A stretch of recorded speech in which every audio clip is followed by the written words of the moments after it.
I don't have a proper unboxing for you on this knife because it shipped so fast that it got here and I had no inkling that that's what was in the package when I opened the package, the outer package.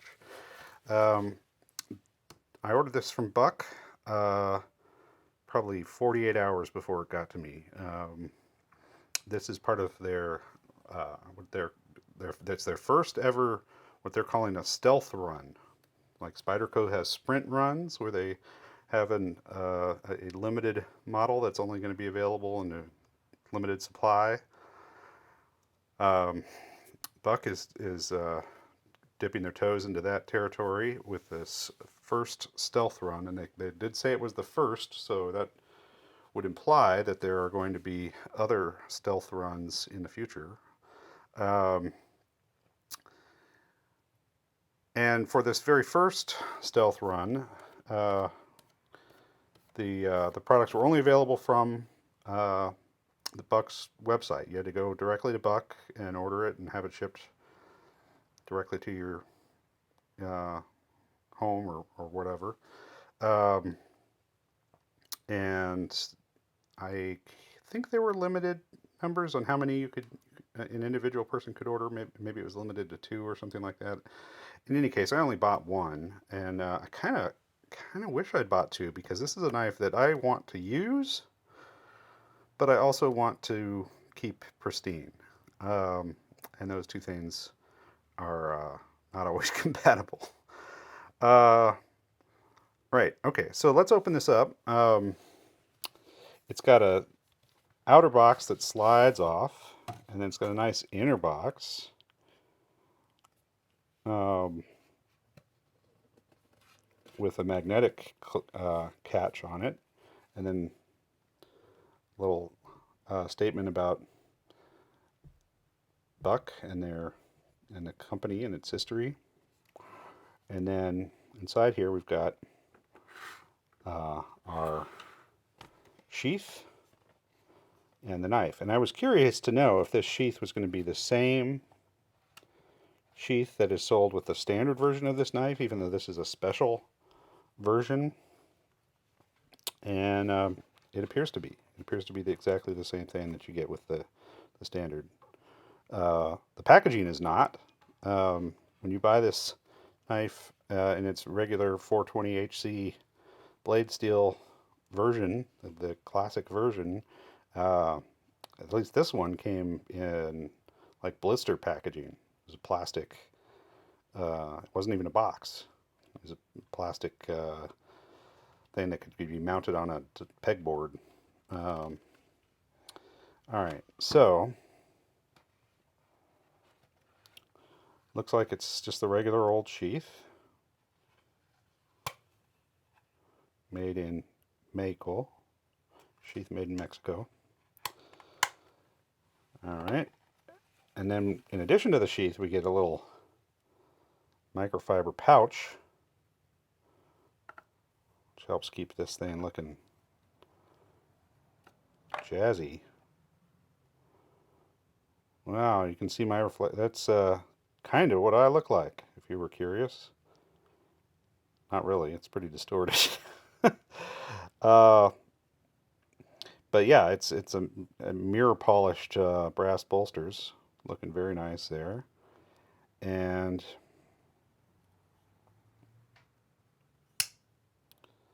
Buck 110 USA. All right, everything looking pretty straightforward so far. Very similar to this one, although this one's got some use and the brass has turned yellow. And very similar to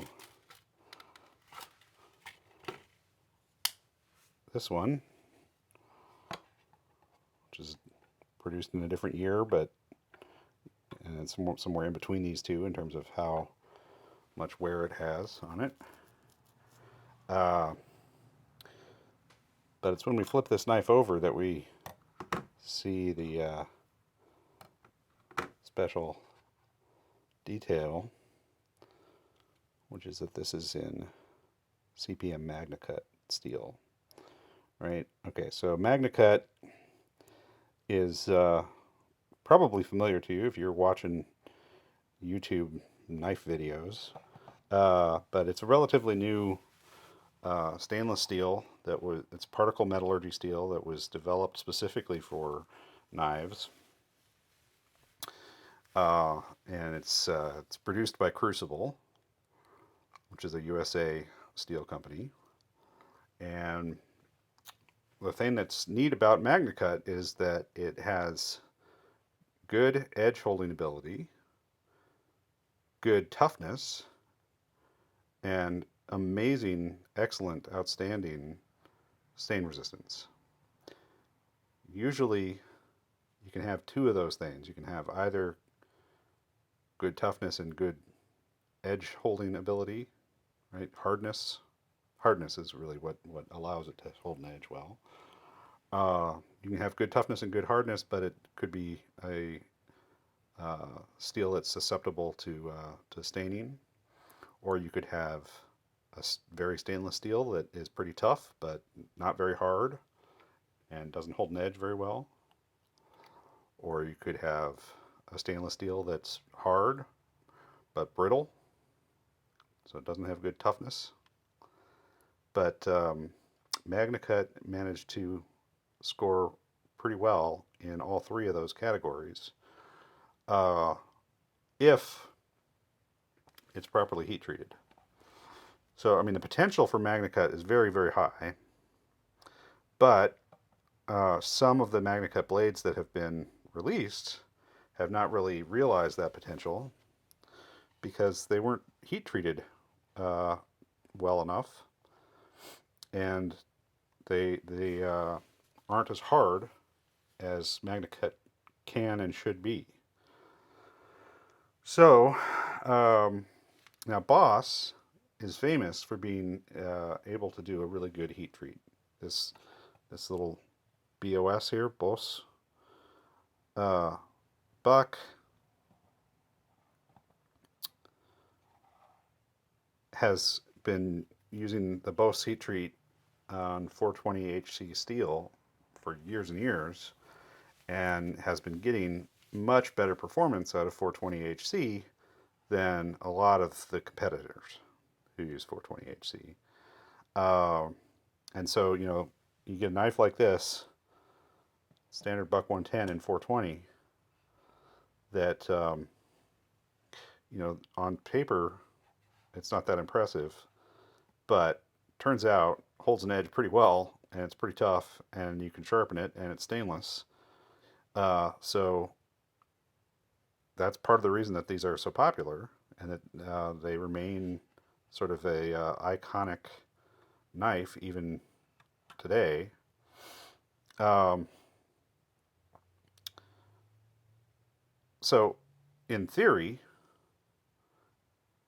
since Buck is really good at doing a heat treat, they ought to be getting maximum potential out of this Magnacut, which means that this is going to be an even more spectacular blade. If they can get excellent performance out of a budget steel like 420 HC by heat treating it well, the hope would be that they could get amazing, outstanding, superlative performance out of Magnacut heat treated to its maximum potential.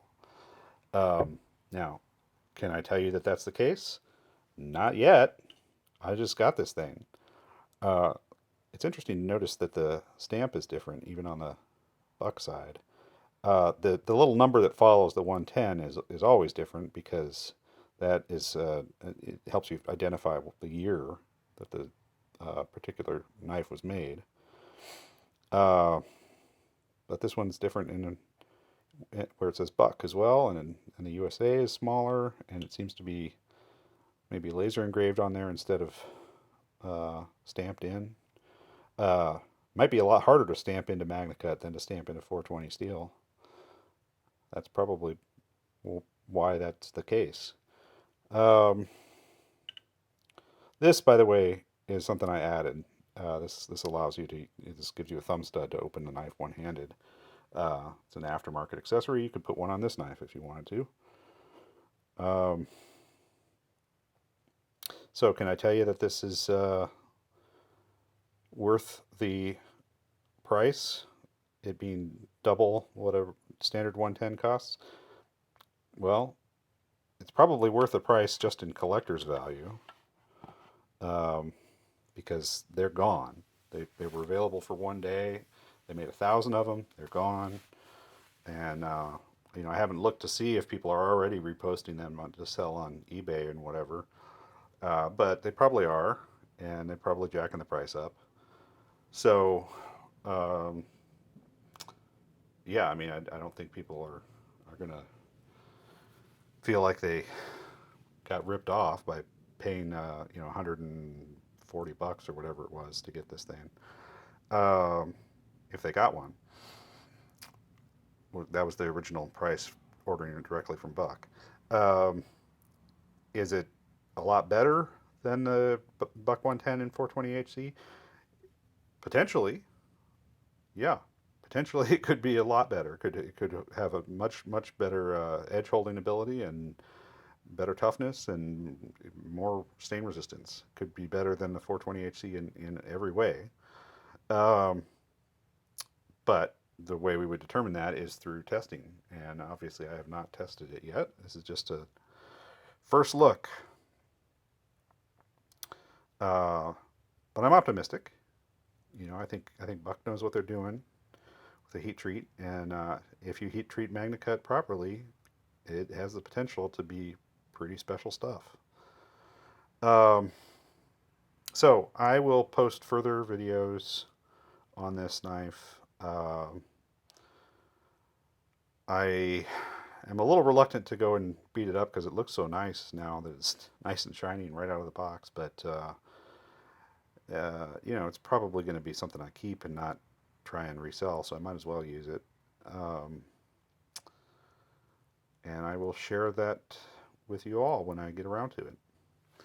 All right, thanks. Bye. Just a quick addendum here. I forgot to mention something I intended to say, which is that this idea of Buck using their heat treat, which works so well with their 420 HC on a more advanced steel, a particle metallurgy steel, is not an entirely new concept.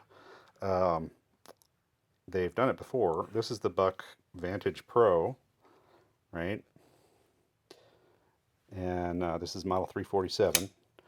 Uh, and this has S30V, which is a particle metallurgy steel. It was really the first super steel for pocket knives. Well, arguably. There were some pretty amazing things out there before this, like AEBL was pretty great, but I wouldn't necessarily call it a super steel. But even before S30V, there was Super Gold SPG and SPG2 out of Japan, which was particle metallurgy steel that actually has a lot of the same properties as S30V. Anyway, S30V's been around a while, but it is a big step up from 420 HC, and Buck does their Bos or Bos Heat Treat with this on the Vantage, and I have owned 3 of these knives, and they are great. Um, I think that they do a great job with the heat treat on the S30V in this knife, which is part of the reason I'm optimistic that the heat treat on the Magnacut version of the Buck 110 is going to be pretty awesome.